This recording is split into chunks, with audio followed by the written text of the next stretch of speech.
আসসালামু আলাইকুম। বাংলাদেশের লাখো শিক্ষক কি অবশেষে সুখবর পেতে যাচ্ছেন? জাতীয় সংসদে এমন একটি ঘোষণা এসেছে যা বাস্তবায়ন হলে বদলে যেতে পারে দেশের শিক্ষা ব্যবস্থা। কিন্তু প্রশ্ন হচ্ছে, এটি কি শুধু রাজনৈতিক আশ্বাস, নাকি সত্যি শিক্ষক সমাজের জন্য বড় কোনো পরিবর্তনের সূচনা? দর্শক, আর এই সিদ্ধান্ত বাস্তবায়িত হলে সবচেয়ে বেশি লাভবান হবেন কারা? শিক্ষক, শিক্ষার্থী, নাকি পুরো দেশের শিক্ষা ব্যবস্থা? আজকের ভিডিওতে আমরা জানবো সংসদে কি বলা হয়েছে, কেন এই ঘোষণা অত্যন্ত গুরুত্বপূর্ণ, বাস্তবে কি হতে পারে এবং সাধারণ মানুষের জন্য এর অর্থ কি।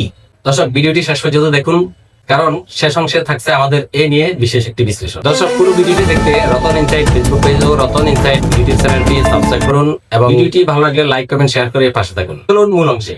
জাতীয় সংসদে শিক্ষকদের বেতন কাঠামো নিয়ে গুরুত্বপূর্ণ প্রশ্ন তোলেন সংসদ সদস্য জনাব হাসনাত আব্দুল্লাহ। তিনি বলেন, বর্তমানে একজন প্রাথমিক বিদ্যালয়ের শিক্ষক মাত্র 11,000 টাকা মূল বেতন দিয়ে চাকরি শুরু করেন।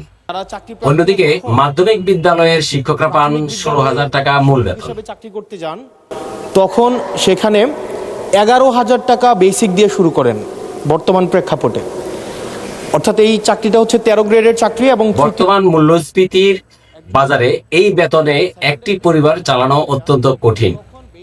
অনেক শিক্ষক বাধ্য হয়ে প্রাইভেট পড়ানো, কোচিং কিংবা অন্য কাজের সঙ্গে যুক্ত হন।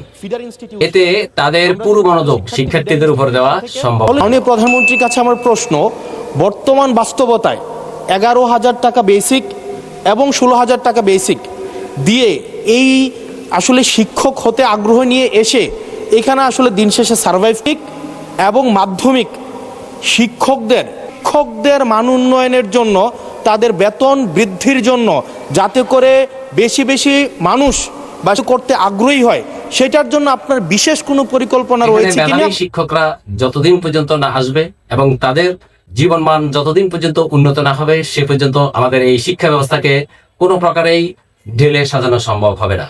তো চলুন, প্রধানমন্ত্রী কি বলেছেন তার এই জবাবে।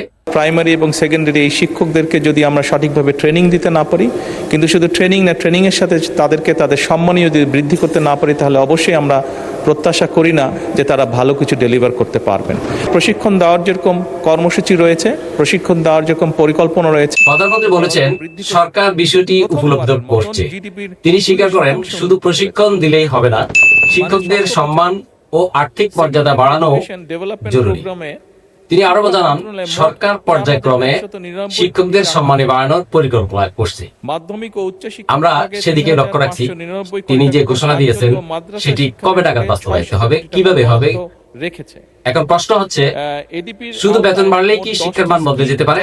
উত্তর হলো না। প্রাইমারি একই সাথে পর্যায়ক্রমিকভাবে আমরা যাতে তাদের সম্মানীয় বৃদ্ধি করতে পারি। আমরা অনেক সময় দেখি যে প্রাইমারি স্কুলের টিচাররা, এই সংসদে দাঁড়িয়েও আমি বলেছি যে অনেক সময় আমরা এখনো দেখি যে প্রাইমারি স্কুলের শিক্ষকরা তাড়াতাড়ি করে ক্লাস করিয়ে হয়তো আরেকটি সেকেন্ড একটি কোনো জবে অথবা কৃষিকার্যে, যেটাই হয়।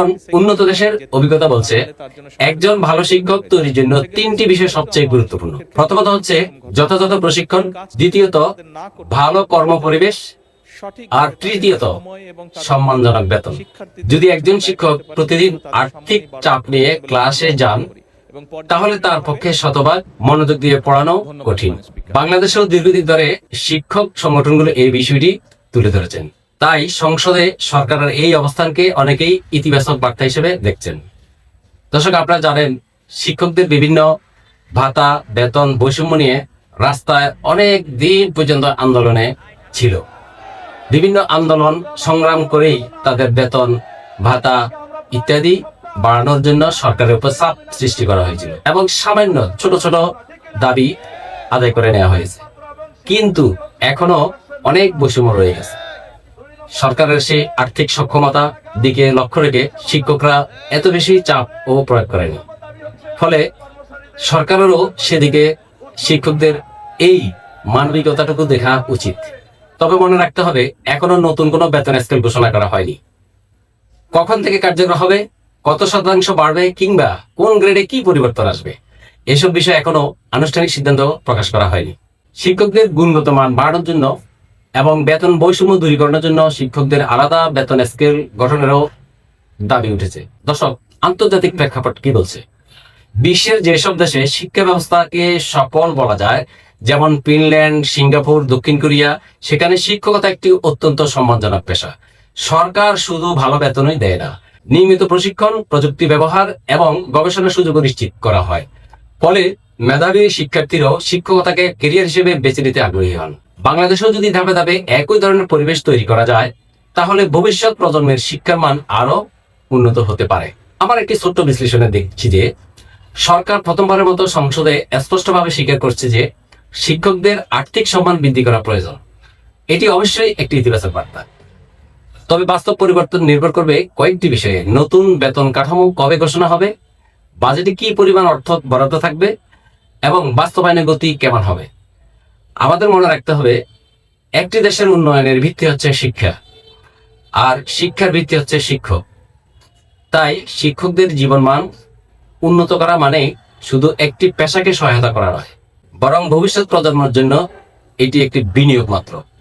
দর্শক, আপনার কি মনে হয়, শিক্ষকদের বেতন বাড়ানো হলে কি দেশের শিক্ষা ব্যবস্থায় বাস্তবে পরিবর্তন আসবে, নাকি শুধু বেতন নয়, আরো বড় ধরনের সংস্কার প্রয়োজন? আপনার মতামত অবশ্যই কমেন্টে লিখুন। ভিডিওটি তথ্যবহুল হলে লাইক দিন, বন্ধুদের সঙ্গে শেয়ার করুন এবং রতন ইনসাইট চ্যানেলটি সাবস্ক্রাইব করুন। আমি রতন আবারও হাজির হব নতুন কোনো গুরুত্বপূর্ণ জাতীয় আন্তর্জাতিক বিশ্লেষণ নিয়ে। ধন্যবাদ, সবাই ভালো থাকুন। আল্লাহ হাফেজ।